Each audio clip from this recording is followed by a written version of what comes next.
The Pacific skies of 1944 and 1945 were unlike anything the world had seen before. Vast aerial battlefields stretching over endless ocean. Volcanic islands, raging carrier fleets, and fast-moving fighter duels where life or death was decided in mere seconds. For Allied pilots flying the powerful Vought F4U Corsair, each mission carried the weight of danger. The Japanese A6M0, agile and deadly, still prowled the skies. And although the balance of power was slowly shifting, one crucial weakness remained for American pilots: accurate gunnery at high speed. Throughout the early war years, pilots relied on fixed gun sights, simple pieces of glass with a painted or projected reticle. To fire accurately, a pilot had to calculate deflection, meaning he had to guess where the enemy aircraft would be by the time his bullets arrived. At closing speeds that could exceed 600 mph, this was guesswork mixed with instinct. Even skilled marksmen missed more often than they hit. Many pilots returned frustrated, shaking their heads after combat, realizing they had spent hundreds of rounds for only a handful of strikes. But the Japanese did not foresee that a technological revolution, small, quiet, invisible, was coming to rewrite the rules of aerial combat. They expected more planes, faster planes, more guns, maybe stronger armor. What they did not expect was that American and British engineers would transform the one thing they believed was almost purely skill-based: aiming. Because this revolution wasn't a new weapon. It wasn't a new engine. It wasn't a new type of gun. It was a device barely larger than a lunchbox, mounted in front of the pilot's eyes. It was called the Gyro Gunsight, and once it entered the cockpit of the Corsair, pilots who had previously struggled to score clean hits suddenly found themselves striking enemy aircraft with sniper-level precision. In the Pacific skies, Japanese pilots began noticing something unsettling. Evasive maneuvers that once guaranteed survival were now failing.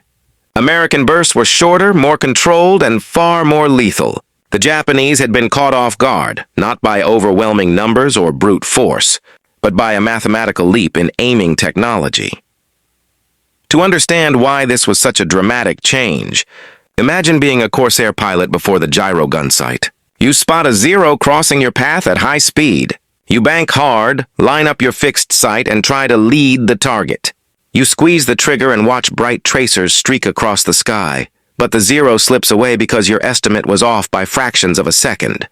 A bullet's travel time, angle of approach, turning radius, speed difference, all had to be mentally calculated instinctively in the heat of battle.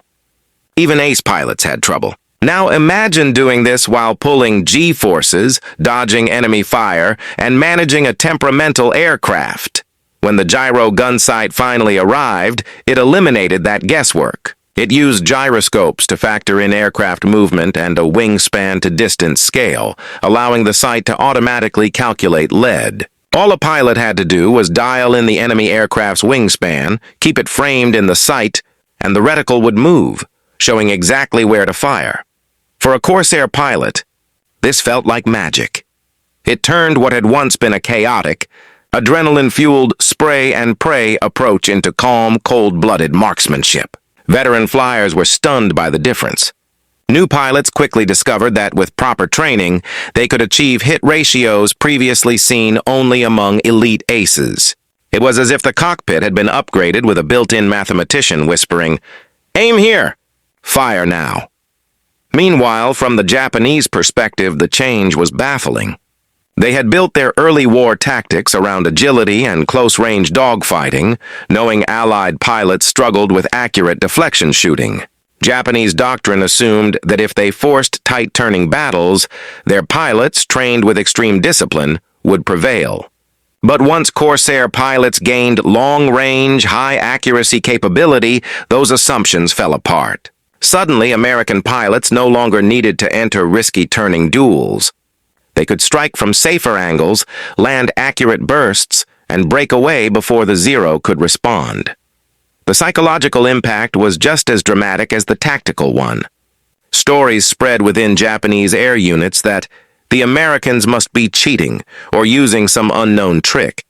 Some pilots believed the enemy guns had been modified. Others thought American ammunition was improved.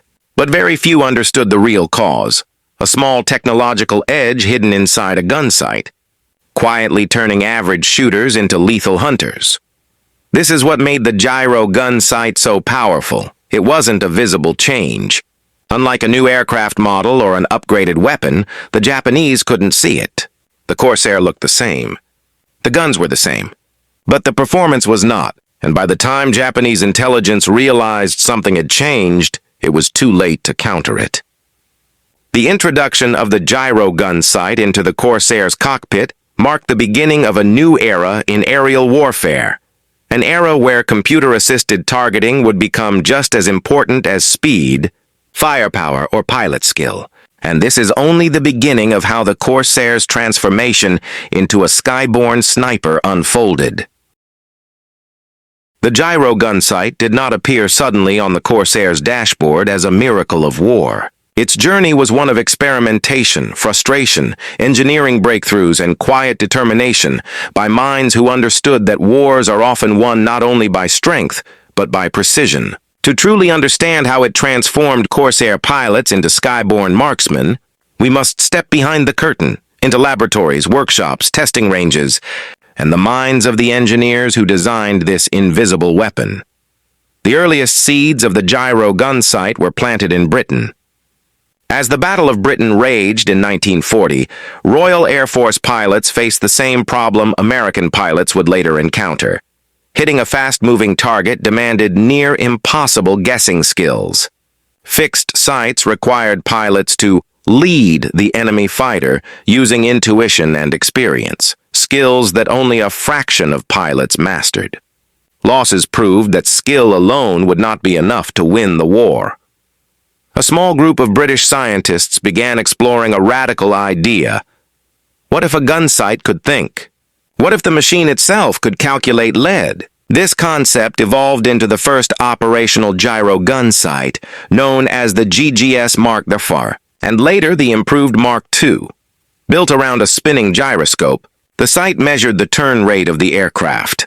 If the fighter banked left or right, the gyro sensed it and shifted the aiming reticle to where the bullets would need to go.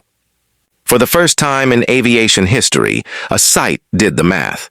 When American observers saw the concept, they immediately recognized its potential. Engineers in the United States began refining the technology for American fighter cockpits. The U.S. Navy's interest grew as reports from the Pacific confirmed that Japanese pilots excelled in close-range combat, exploiting Allied weaknesses in deflection shooting. A technological equalizer was needed, something that could shave seconds off decision-making and increase hit probability enough to turn average pilots into lethal threats.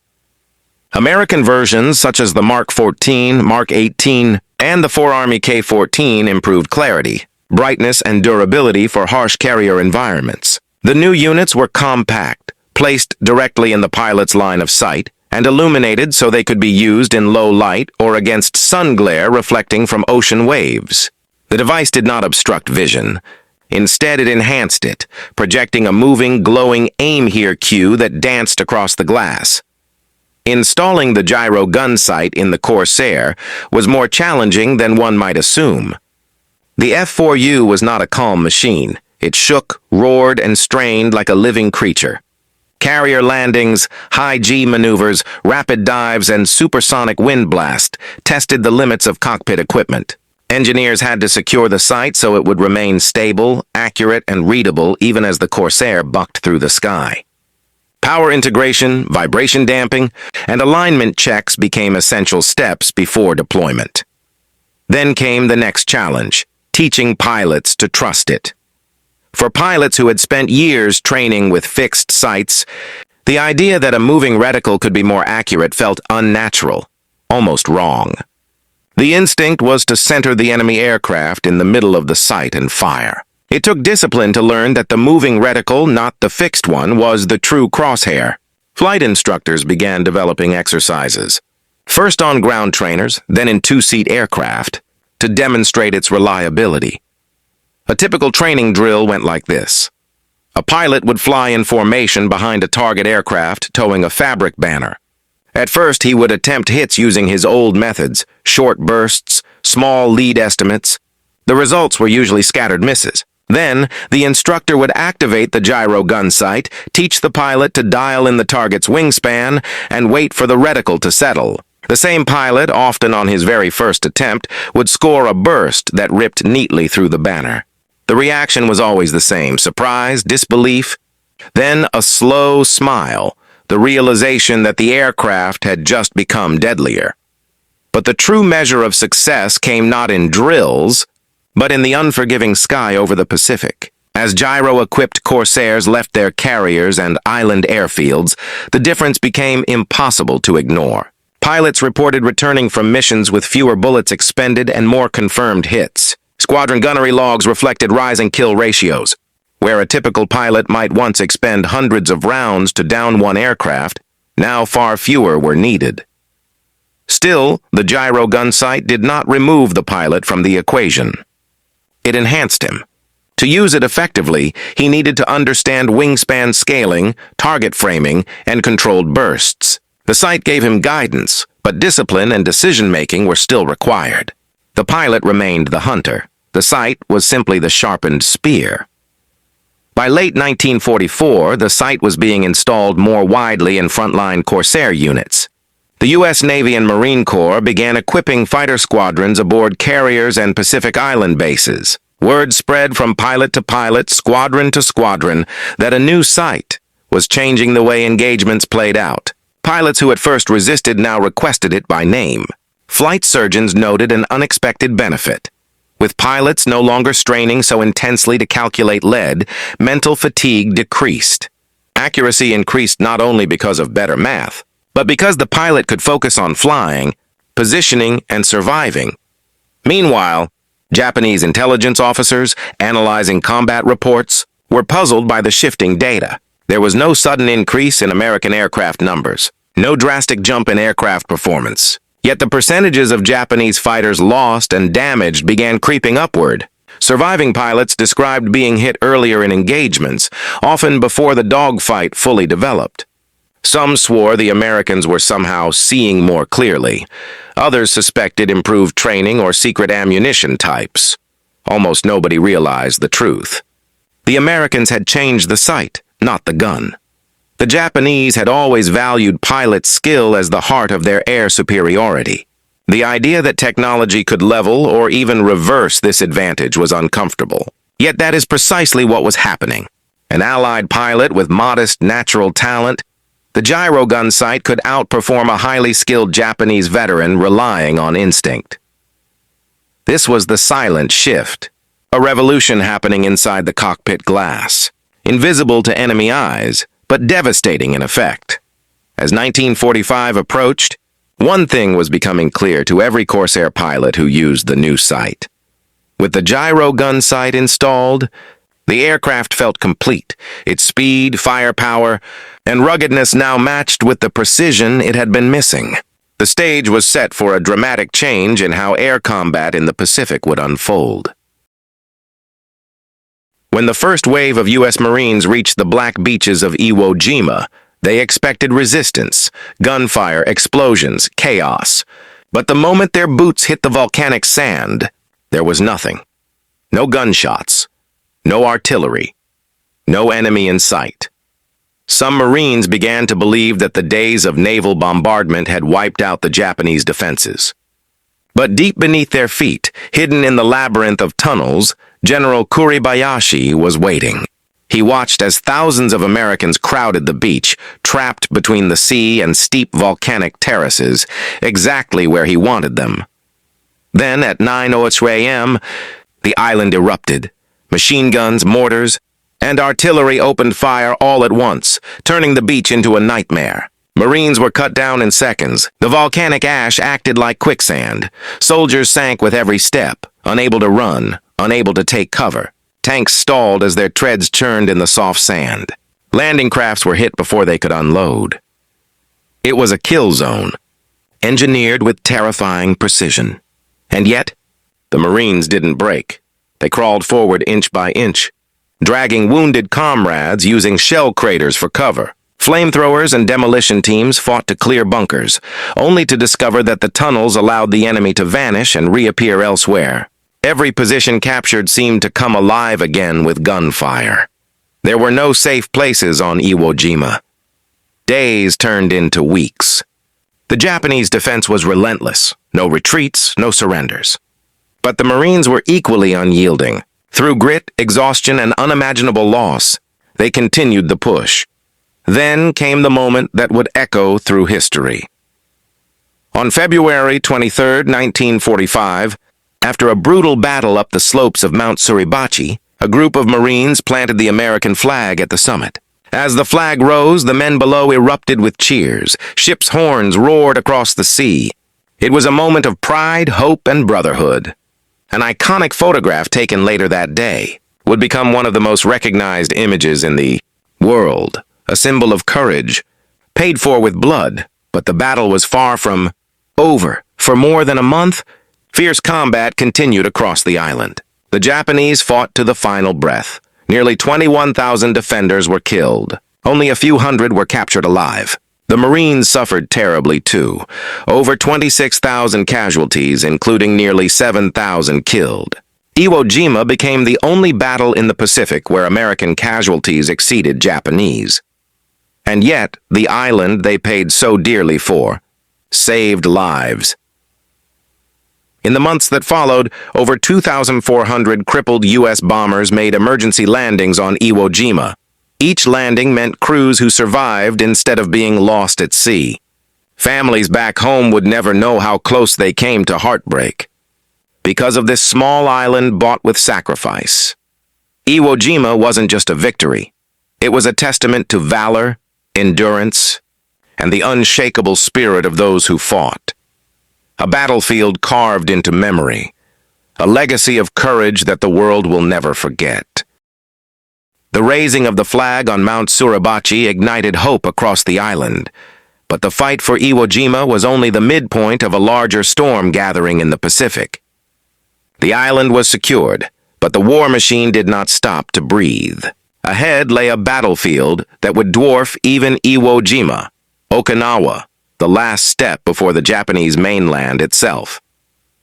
By early 1945, American troops, sailors, and airmen were exhausted. For 3 long years, they had island-hopped through jungles, coral reefs, volcanic wastelands, and oceans stained with smoke and blood. Each victory came with a higher cost. Each island felt harder than the last. And as they looked toward Japan, one reality became clear. The closer they got, the stronger the resistance became. Okinawa would prove it. When the invasion began on April 1, 1945, American forces expected another Iwo Jima, another hellish beach assault. But the landings met little resistance. It felt almost too easy. Marines and soldiers advanced inland, puzzled but alert. Then, like Iwo Jima, the trap was sprung. The Japanese commander, General Ushijima, had adopted a new defensive strategy, one that mirrored Kuribayashi's brilliance. There would be no suicidal defense on the shoreline. Instead, Japanese forces retreated into the island's interior, fortifying limestone ridges, hills, and cave systems. Every ridge became a fortress, every cave a bunker. The rain-soaked hills of Okinawa became a maze of death. The battle that followed was unlike anything the Pacific had seen. American troops fought through torrents of rain, mud, disease, and constant artillery barrages. Flamethrowers, grenades, and tanks were needed for every ridge taken, inch by inch. The infamous Shuri Line, the heart of the Japanese defense, became synonymous with misery and sacrifice. But it wasn't the ground war alone that made Okinawa a nightmare. Above the island, the skies turned into a deadly battleground of their own. For the first time in such terrifying numbers, Japan unleashed kamikaze attacks. Pilots who saw their aircraft not just as machines, but as weapons they would ride to their death. Waves of kamikaze planes hurled themselves at the U.S. Navy. Destroyers, carriers, battleships, all were targeted. Pilots dove from the clouds, engines screaming, wings blazing as anti-aircraft fire tore into them. Many planes exploded midair, but enough reached their targets to unleash chaos. One hit on a carrier could kill hundreds. One strike could cripple a ship beyond repair, and the attacks kept coming, day and night. For the sailors at sea, every approaching dot on the horizon could be death. They slept at battle stations, ate with helmets on, and lived in constant fear of the next alarm. The ocean became a graveyard of burning steel and oil. Yet even as casualties rose, something remarkable happened. American resolve hardened. Carrier pilots launched counterstrikes under brutal conditions. Naval gunners learned to track and destroy incoming kamikazes with terrifying precision. Marines and soldiers dug in, refused to give ground, and pushed through the ridges no matter the cost. The battle raged for 82 days. By the time Okinawa fell, more than 12,000 Americans were dead and over 49,000 wounded. The Japanese losses were even greater. Civilians were caught in the crossfire, and countless lives were lost to fear, propaganda, and tragedy. Okinawa was not just a battle. It was a warning. If this was the cost of taking one island, what would the cost be of invading mainland Japan? Military planners estimated staggering numbers, hundreds of thousands of Allied casualties, and millions of Japanese lives lost. The war that had consumed the world seemed destined for an even darker chapter.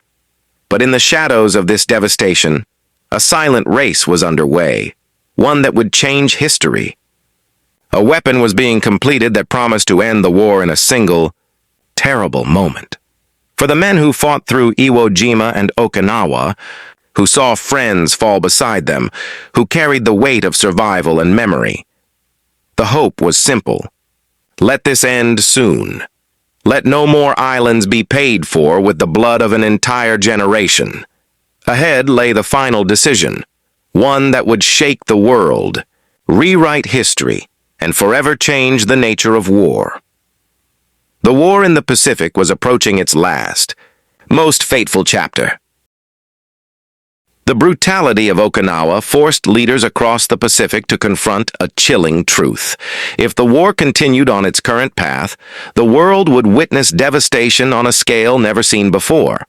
The Japanese military had shown they would defend every inch of territory with fierce, unrelenting resistance. Civilians, driven by propaganda and fear, were ready to die rather than surrender. The cost of invading Japan was predicted to be catastrophic. In secret, behind closed doors and far from the cries of battle, a momentous decision was taking shape, one that would alter the course of history and test the moral boundaries of victory itself. For years, the United States had been working on a weapon of unparalleled power, a weapon born from science, urgency, and a belief that it could end the war swiftly. The Manhattan Project had succeeded. A force capable of wiping out entire cities in seconds had been created. And in August 1945, the world witnessed its impact. On August 6th, the sky over Hiroshima lit up with a blinding flash. A single bomb unleashed destruction beyond imagination. Buildings evaporated, shockwaves leveled districts, and tens of thousands of lives were lost in an instant. 3 days later, Nagasaki met the same fate. The world had crossed into the nuclear age. It was a moment that remains debated, studied, and questioned to this day. But for the soldiers who had survived the horrors of the Pacific, who had seen friends fall beside them on beaches, jungles, oceans, and volcanic rock, the news brought a conflicted relief. The war was ending. The killing would stop. No more islands would be paid for in blood. On August 15, 1945, Emperor Hirohito addressed the Japanese people, announcing the surrender. Across the world, celebrations erupted. Tears, laughter, disbelief, and silence filled streets, homes, and military camps. For millions of troops, the war that had defined their youth was suddenly over. But victory did not erase the memories. From Pearl Harbor to the final surrender, the Pacific War had carved itself into the hearts of all who lived it. For Marines who endured Iwo Jima and Okinawa, for sailors who fought against kamikaze waves, for pilots who flew into deadly skies, And for families who waited at home, the war left scars that would never fully fade. Some returned home to cheering crowds. Others returned quietly, carrying stories they would never speak of. Many didn't return at all, their resting places scattered across the Pacific, marked by oceans, islands, and fields far from home. Yet, among the weight of loss and sacrifice, one truth stood tall. Courage had defined them. On Iwo Jima, Marines had advanced through fire to raise a flag that lifted a nation's spirit. On Okinawa, sailors and soldiers had endured unimaginable hardship to push the war toward its final chapter. Their determination helped bring an end to one of the darkest periods in human history. In the decades that followed, the survivors aged, but the memories remained etched in time. Monuments rose in silent tribute. Photographs, letters, and recorded voices preserved the legacy of those who served. Teachers, parents, and veterans passed down the stories, not to glorify war, but to remind future generations of the cost of peace. The war in the Pacific was more than strategy and battles. It was a story of human resilience. A story of young men who faced odds that seemed insurmountable and yet fought on. A story of sacrifice, duty, loss, and hope. And perhaps above all, it was a story that reminds us freedom has a price, peace has a cost, and the world must never forget what it took to achieve it. As the sun set over the Pacific, the ocean waves rolled across the same waters that once thundered with war. Today, they carry echoes of the past, whispers of bravery, grief, and honor. And if you listen closely, you can almost hear the voices of those who served, reminding us to value the peace they fought to secure. Because history is not just written in books, it is carried in the hearts of those who lived it, and in the gratitude of those who remember.